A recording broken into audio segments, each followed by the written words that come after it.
Imagine everybody telling you how useless you are while still demanding that you buy their stuff. 5 years ago, they said that $70 was the new normal. Now they're eyeing $80 games. Microtransactions have infested everything. Mobile gaming's gone nuclear. These guys have brought in billions of dollars off the back of our spending and then poured 2 to 3 times as much into absolute garbage. And after all of that, an entire generation just stopped buying games. We're about to watch the games industry bottom out and lose the back end. Years of financial pressure shoved onto players, games being torn apart and sold back to us piece by piece, all to keep their shareholders happy, all about to flip. And it's not because of some new trend or protest. It's because Gen Z isn't buying. And not out of choice. They've just been priced out of the hobby entirely. Locked out of an economy, handed debt instead of jobs, and scam after scam ever since they became adults. Every time that I've ever talked about any of these video game industry issues, whether that's spending, pricing, or anything else, it's always been that it's not that these guys can't do any of this stuff. It's just that they're too damn aggressive. They're moving way too fast. They're asking for way too much, and they're outpacing their own customers to the point that they're lapping us. So today what we're going to do is we're going to talk about why younger players are spending a fraction of what their older counterparts are and why that number just dropped even further.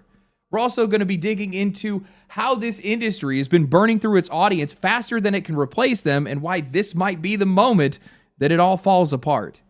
I thought we had it bad. These kids are cooked. I feel like I've been sounding the alarms for the better part of a year now, pointing out every crack in the hull before the ship hits the rocks. Hell, Activision is out here channeling their inner Titanic by openly stating that they think Call of Duty is, quote, too big to fail, while apparently completely unaware of the generational iceberg every publisher is about to slam into. Now, before we get too deep into the why, let's start talking about what's actually happening. In an article from PC Gamer written by Stevie Bonifield titled, "New Study Shows Gen Z is Spending Way Less on Video Games Than Older Gamers. Young people can't even afford gaming anymore." They write, young people are so strapped for cash right now that even video games are too expensive for them. A June study by Circana, first reported by the Wall Street Journal, found that spending among 18 to 24-year-olds dropped by 13% from January to April 2025 compared to last year. Video game purchases were hit particularly hard, falling nearly 25%, according to a chart Circana's Matt Piscatella shared on Blue Sky. For context, Piscatella shared another chart comparing the drop in spending among Gen Z to spending changes in older generations. The difference is dramatic. Where older generations spending dropped less than 5%, Gen Z's is plummeting. It's particularly surprising to see such a sharp drop in spending on video games, which historically cater to young people. Now, to reference Matt Piscatella's post directly, video game spend among 16 to 24s is down sharply. Young grads are having a much tougher time finding jobs. Student loan payments are restarting for millions of borrowers. Credit card delinquency rates have risen to their highest points since before the pandemic. Overall, purchasing by 18 to 24s has plummeted, especially when compared to other age groups. Now, that's already bleak, but here's where it gets critical for the games industry. Back in March, a separate study showed that Gen Z and Gen A already make up 28% of all gamers. Millennials just falling right behind them at 26%. The difference between the two of them is that only 18% of millennials reportedly spent nothing on games, while more than double that number of Gen Z gamers spent nothing at all. And when they do spend, it's less across the board. Just 35% of Gen Z average more than $10 a month on microtransactions compared to 50% of millennials. And remember, all this data came out before the latest spending drop, which means that right now, younger generations are probably spending less than half of what their older counterparts do.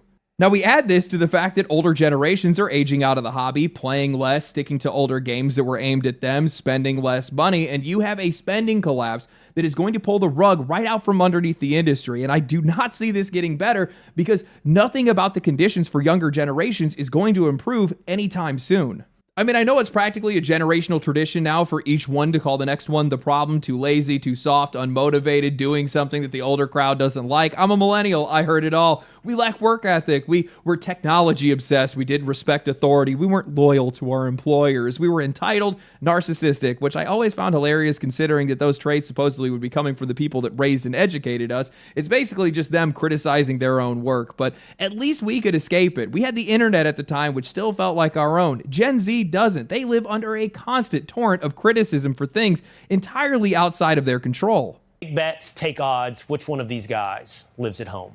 right now at age. I think most men with even an ounce of testosterone would find this a touch demeaning. We have to bring back shame in this country, Josh. We do. Like, it's crazy to me. Like, you would have to waterboard me like Khalid Sheikh Mohammed to get me to admit that I'm a stay-at-home son. But I'll tell you this, leave it to Gen Z to rebrand laziness and social awkwardness as something cutesy, like a stay-at-home son. But there are a lot of young men out there who want to live in mama's basement and order DoorDash. And therein lies a big part of the problem. I'm going to crash out. They need to put me on the news. How can you blame them? We've seen nothing but headlines of companies switching to AI and automation. Microsoft just laid off 9,000 people at Xbox to build AI infrastructure. Fast food joints are running with skeleton crews and robots. Kids are graduating from college to find their entry-level jobs don't even exist anymore or somehow now require 5 years of experience. Their degree, which was told to them was their one ticket in life, is now useless. They are saddled with debt. They're being spawn camped by college costs, DoorDash, and buy now, pay later scams because they can't afford to buy anything outright. They've been scalped, Dropbox, pulled into pyramid schemes, conned into gambling on crypto, and spammed with sports ads at every given turn. They're careening towards a future with no real hope or relief, and the best thing that society can give them is a mix of finger-waving Karens and some pull yourself up by your bootstrap Andes that are lecturing them for not wanting to swim in the pool that they just pissed in.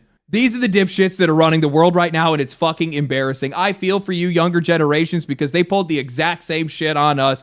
Back in the early to mid 2000s, they camped us in high school, shoved us towards college, funneling kids into for-profit schools with unaccredited degrees, jacked up tuitions and fake job placement stats, all to manufacture hundreds of billions of dollars in debt. And then when it was all exposed as a scam, well, we were still labeled as the entitled ones in the workforce.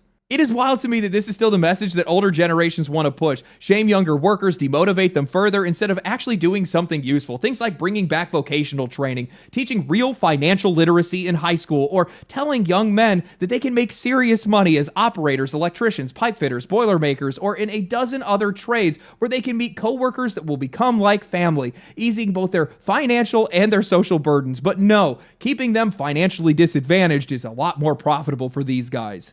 That's why I don't see things improving, not for younger generations and definitely not for the games industry. If you can't afford rent, you're not dropping $70 on a new game release or $20 on a Fortnite skin. You're thinking about the next meal. You're playing games for free if you even have time to play, or you're just finding cheaper hobbies altogether.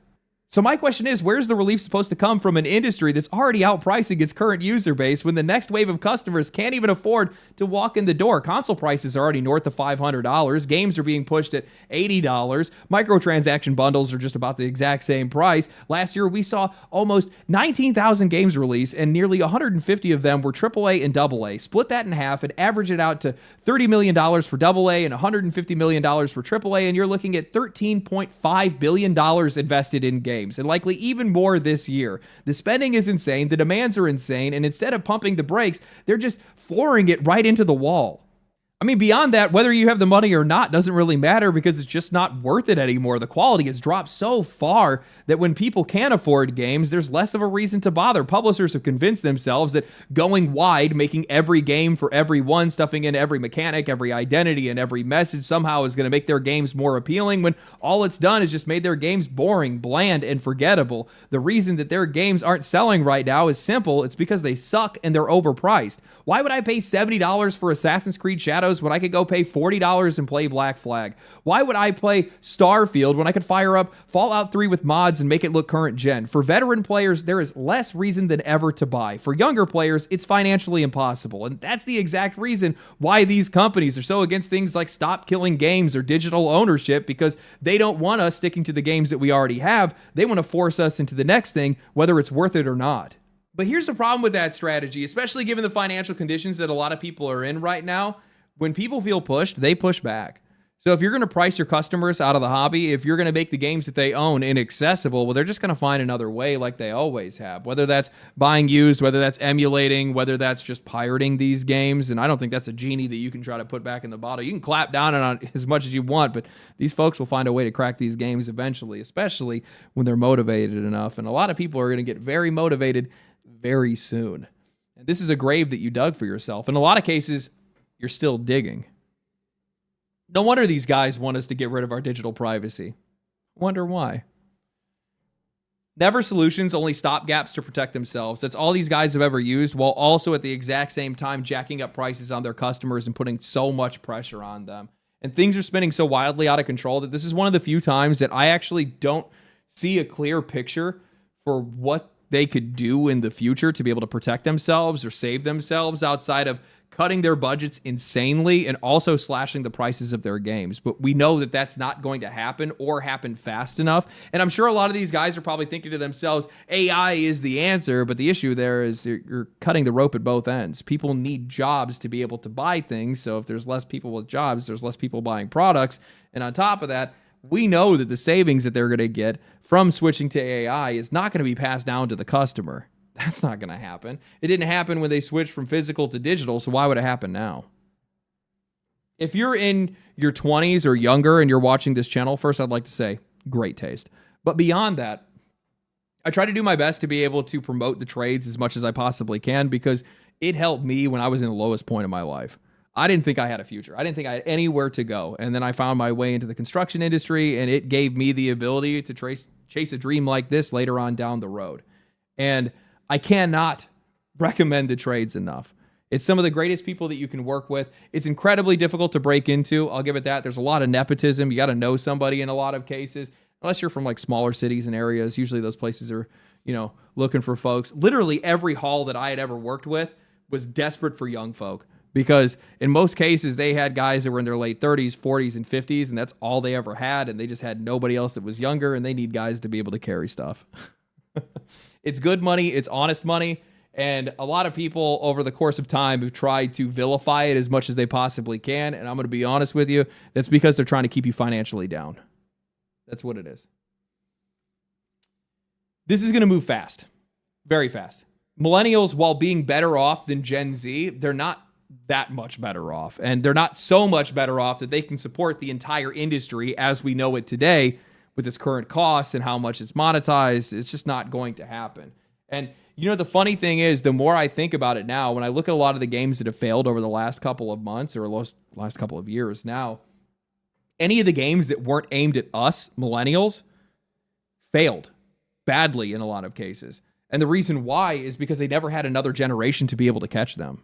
So if they were aiming for somebody else, they just straight up missed because those guys didn't have the money to be able to buy the games. These guys are screwed. These games take too long to make. They're too expensive to make. And while these guys are flailing around trying to figure everything out, indie's just going to come in and steal the scene. In fact, they already have.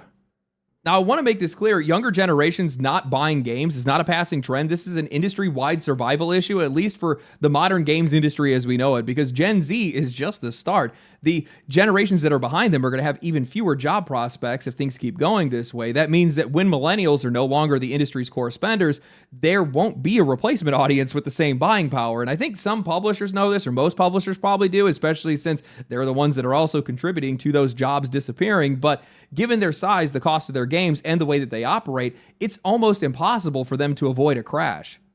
I mean, the answers that these guys came to were live services and subscription platforms like Game Pass, Ubisoft Plus, PlayStation Plus, and more. On paper, the reasoning seems relatively solid. Make free-to-play games and offer subscription services to be able to lower the barrier of entry, but the costs of running these services do not line up with the content or the monetization that they're delivering, and I think the result of this is going to be pretty predictable. Games and services that are aggressively monetized, overpriced, and have underwhelming offerings that struggle to be able to keep people engaged. With live service games, moderate success is not going to be enough in the future, and relying on them alone is only going to cause more issues down the line. I mean, right now, the entire model is to make the game for free and then to charge heavily for everything inside it. Cosmetics, weapons, playtime in some cases, $20 to $30, sometimes even over $100. And as costs start to rise and profit margins start to tighten, those prices are going to get pushed even higher to squeeze their players harder. And the more games that start to flood the market that are like this, the prices are going to just keep climbing to be able to justify their operating budget.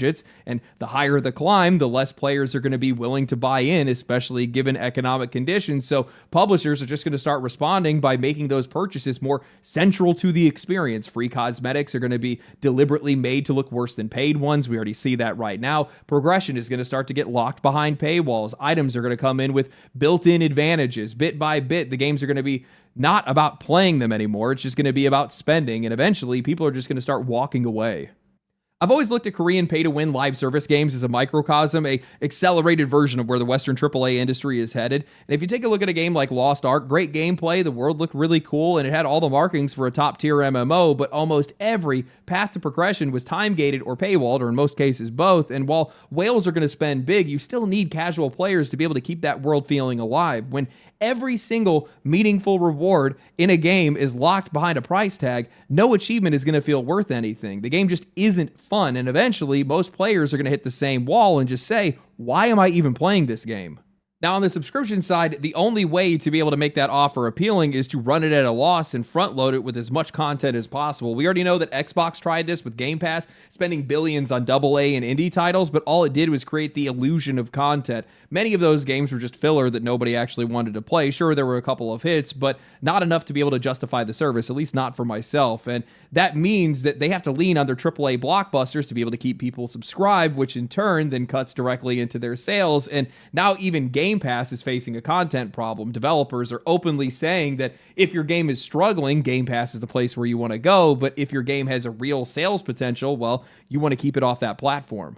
Either way, content issues are not. The bigger problem that they're headed towards is the undeniable fact that the prices for their services are going to continue to climb and likely outpace their customers, especially for some of these younger generations. They've already gone up and their operating costs are continuing to rise, so they're going to go up again. Their only alternative is to be able to find new ways to monetize, just like their movie and TV counterparts, Netflix, Hulu, Disney. We'll see ads, tiered access, and more. They're going to pass those increases down to the customer, but the problem with that is that people will tolerate price hikes and ads and things like that if there is value there. When the quality starts to slip at the same time that the bill is getting bigger, that's when subscribers start to walk. It doesn't matter how large the library is. If people feel like they're paying more for less, they're gone. It's like I said earlier, the only option that they have is to offer actual value, better games, while also slashing their budgets and their prices. But a lot of these companies think that AI is going to be the magical fix for everything, but all that's going to do is just make the underlying problem even worse. People don't have jobs or disposable income to be able to buy the games or products that they're making. So what's going to happen? They're just going to overcommit like they always do, just like they did with live service, just like they did with subscriptions, just like they did with every single trend that we've seen over the past couple of years. The quality will slide. The audience is going to start looking elsewhere. And honestly, they already have. One of the biggest breakout trends that I've noticed over the past couple of years is the rise of indie friend slop games, accessible, easy to play co-op titles that are made on no budget at all, that are pulling absolutely absurd numbers. Lethal Company, Content Warning, Chained Together, and more recently Repo and Peak have blown up purely through word of mouth and viral clips, hitting sales and player numbers that would make most AAA games cry. Peak sold over 5 million copies in under a month and hit 100,000 concurrent players on Steam. Repo sold 15 million copies in under 6 months and nearly reached 300,000 concurrent players on Steam. They all share two things: cooperative play and, more importantly, price. Peak was launched at $7.99. Repo was launched at $10. Both games cost less than a fast food meal and are cheap enough that you could buy copies for 3 of your friends and still pay less than a modern AAA title. And it's not just friend slop. Across the board, some of the most popular games dominating both sales and conversations have been from small studios or even solo developers. The common thread isn't the genre, it's the price and the quality of the experience. I said it on Twitter recently when people were complaining about how Mafia Old Country doesn't have swimming, but I said that too many games go wide instead of deep. I don't need a game to do everything. I need a game to do a handful of things really fucking well. That's exactly what these indie titles are delivering right now. They don't have year-long roadmaps. They're not trying to be everything for everyone. They're built for the people that they were meant for, with the sole intent of just being fun. Peak is a game about climbing and cooperative fun with your friends. It doesn't need complex mechanics or RTX ray trace shadows and reflections. It just needs to be a goofy, memorable experience that delivers on an $8 promise. And yeah, people like to complain about how many roguelikes and crafting games that we've seen lately, but a lot of those games have succeeded for the exact same reason. They give players exactly what they want from that style of game. Sure, they'll add their own twist or their own style or maybe their own art or their own world or whatever, but they never overreach, especially for the price. These games are cheap, focused, they deliver exactly what players are looking for, and you can't say the same about the AAA industry. And with the path that they're on right now, I'm not sure that we ever will again. And that's the real problem for AAA, because they built their entire business model around chasing an audience that's already shrinking and pricing themselves out of the next one that's coming. And they're ignoring the part of the market that's actually growing right now. While they're busy inflating their budgets, leaning on AI, and locking themselves into decade-long development cycles, smaller studios are eating their lunch right now with games that cost less than a fast food combo, and they're making a heck of a lot more people smile. What I think adds a lot more pressure to this situation is it doesn't just concern the video games industry. It doesn't just involve the video games industry. It's pretty much worldwide and industry-wide at this point. And as more disruptive technology is introduced, as more jobs disappear, people are just going to have fewer options outside of the folks that are already going to be retired. But it's not just going to be younger generations. It's going to be all generations. And I just don't see how you get around that while you're actively contributing to it and also contributing to your own decline. You know, I brought this up last year, but we've seen video game piracy, especially in South America, just explode over the last couple of years, and also in a lot of other countries as well. And I think that's going to be coming here too. And I think there's three leading factors. One, games are far too expensive. And then they're also having their access revoked, removed. Games are just becoming less available. We've seen games completely de-indexed from a lot of stores in some cases. You know, people are in this battle right now for video game ownership as well. And the other thing is that just a lot of games aren't very good anymore, especially from AAA. And when you don't trust the product, you're not going to really want to spend money on it. So you might try to find another way to be able to check it out or experience it or see if you'd actually like it. And I'm predicting that a lot more people are just going to be sailing the seven seas when it comes to some of this stuff. Just the easiest way to be able to get around it. You know, well, I think that they believe that free to play is going to be the best option for them, because that's going to be able to avoid the whole, well, people aren't making money. That's fine. You can play our games for free. And then there's only $2 or $3 or $5 or $20 or $100 that you can spend on our game. I think that people really like their single player games. I think they like their one-off co-op experiences, something that they're not going to constantly play and turn into a lifestyle or anything like that. And we used to have those kind of games. We used to have those games of quality and affordability in AAA that offer those one-off experiences, and we see less and less of them every single year. You know, back in the early 2000s and early and mid to late 2000s, we had games like Kane and Lynch and Army of Two. We had Burnout and Crazy Taxi and stuff like that, but a lot of that stuff is gone now. And people really like their self-contained experiences. They used to be affordable, they used to be around, and now the only one that's delivering them is indie. How do you compete with that? I don't know, man. It's kind of crazy that a lot of these companies haven't jumped on to the trend with some of these indie games. They keep following each other and running around in circles rather than paying attention to what some of these guys are doing. And you know, just giving their studios something a little bit more controlled, a little bit more realistic to make, something that's actually going to be able to reach people for a solid price. I'll give some credit where credit is due. Xbox, at least with Obsidian, they let them make Grounded or Pentiment. They let those guys make, what was it? I wrote it down somewhere. Oh, Hi-Fi Rush. They let them make that, but then they just got rid of the studio afterwards. EA invest money into games like It Takes Two and Split Fiction, but at the exact same time, this is just like a couple of games, and these guys are just not doing this kind of stuff at scale where they totally could and could be raking in a ton of money right now. I don't know. Maybe I just don't understand anything. Maybe that's what it is. Anyway, tell me what you guys think. I am tired. I'm also sick, I think. I think I have a head cold right now. There's something going on with my sinuses. I'm going to go to bed. Thank you guys for watching. If you guys enjoyed the video, like the video, subscribe to the channel, leave a comment down below, share the video with your friends, follow me on Twitch, follow me on Twitter, and catch me when I'm not sick. Stay cool, stay righteous, stay safe. I'll catch you in the next one.